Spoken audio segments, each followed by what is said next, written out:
What if I told you there is a seed that contains more protein than most grains, all 9 essential amino acids, and the perfect ratio of fats your brain needs to function? It grows in nearly any climate. It matures in 4 months. For 10,000 years, it fed civilizations from China to Europe to the Americas. Then, in one generation, governments made it illegal to plant, not because it was dangerous, but because it threatened the industries that replaced it. They burned the fields. They erased the recipes. They made you forget it was ever food. But beneath the soil of history, the seed remains, waiting. The reveal: hemp. The plant was hemp. Cannabis sativa.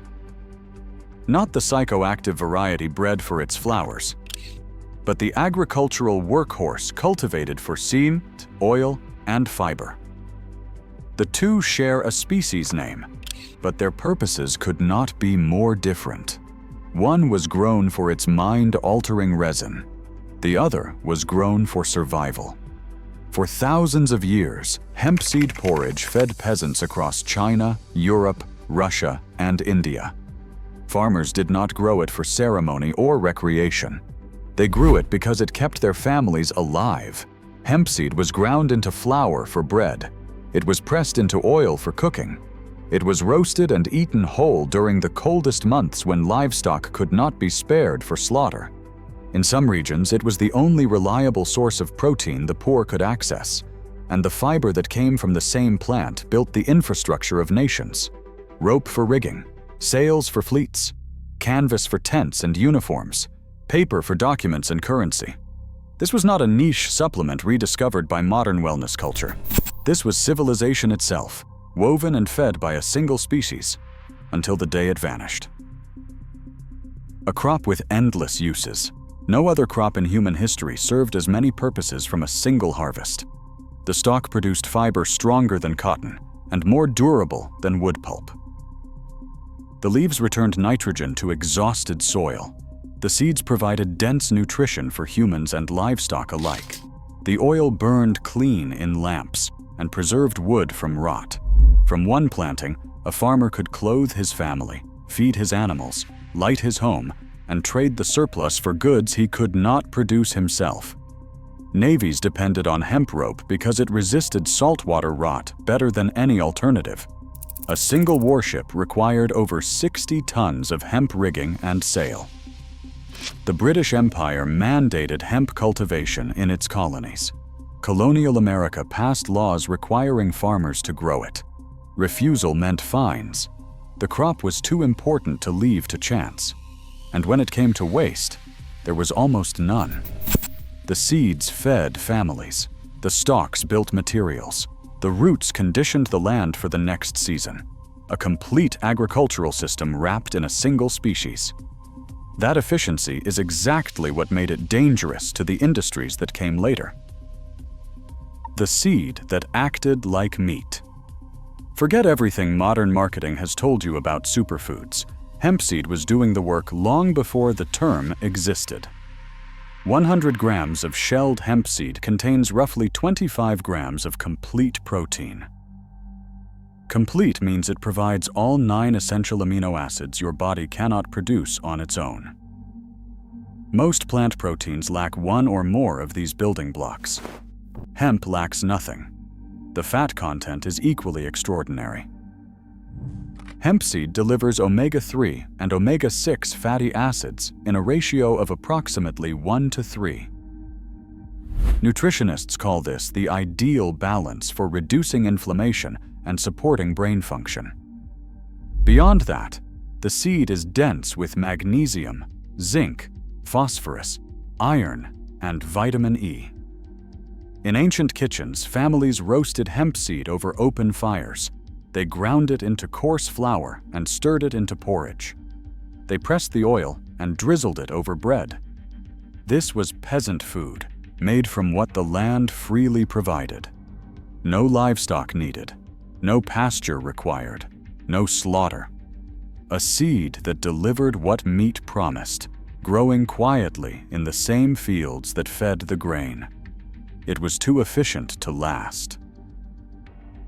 A staple in ancient diets. The earliest written records of hemp seed as food appear in China over 3,000 years ago. The plant was classified among the 5 sacred grains, alongside meat, wheat, barley, and millet. Emperors recognized its value not only as fiber, but as sustenance for the masses. In medieval Europe, hemp seed became standard fare for peasants who could not afford meat. Chronicles from the 12th century describe farmers mixing hemp seed with barley to stretch food supplies through harsh winters. The fat content kept bodies warm. The protein kept muscles from wasting. In Russia, cultivation reached enormous scale. Entire villages revolved around the hemp harvest. Orthodox monks survived long fasting periods on hemp porridge alone, since animal products were forbidden for months at a time. The seed was versatile enough to replace what doctrine denied. Families passed recipes through generations.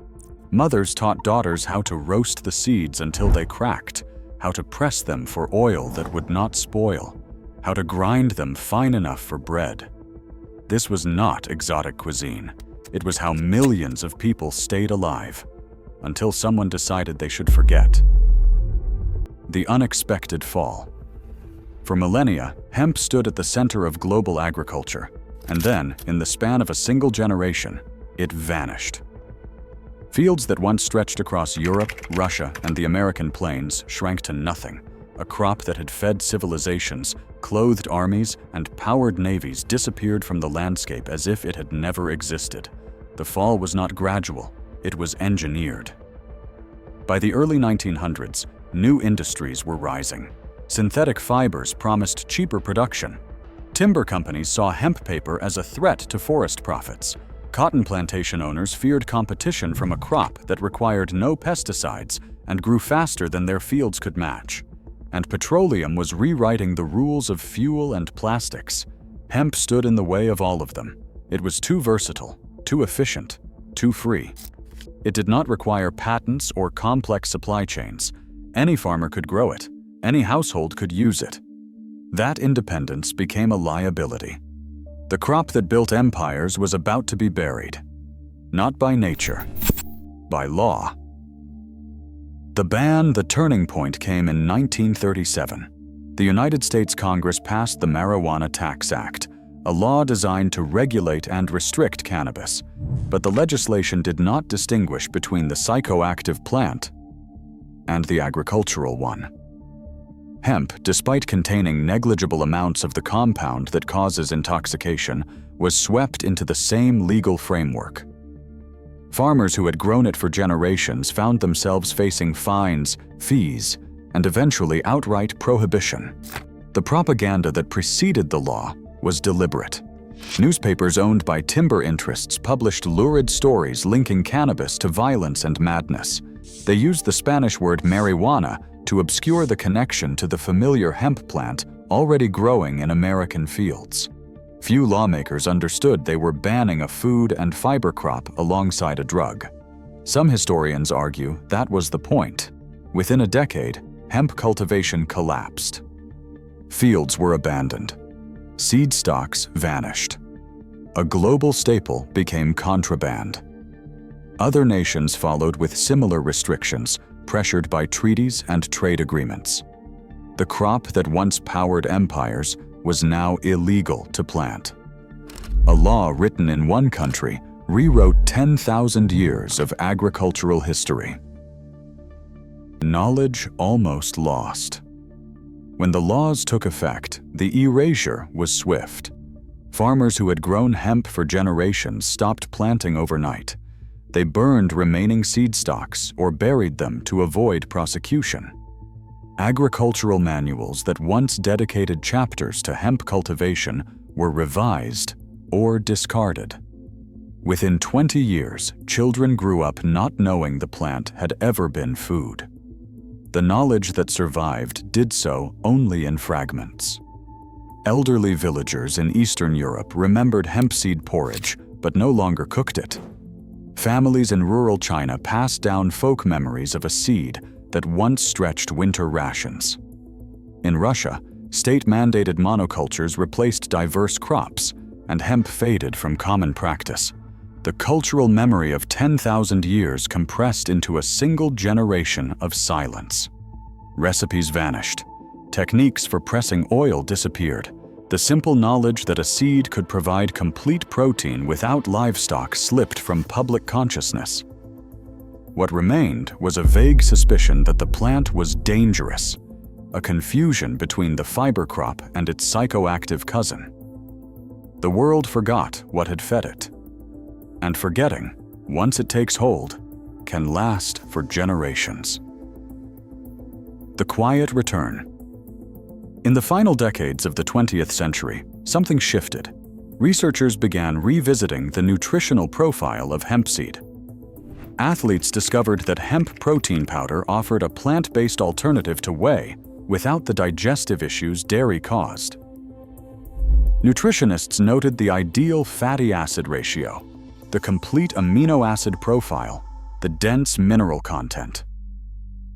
Studies emerged confirming what ancient farmers had always known.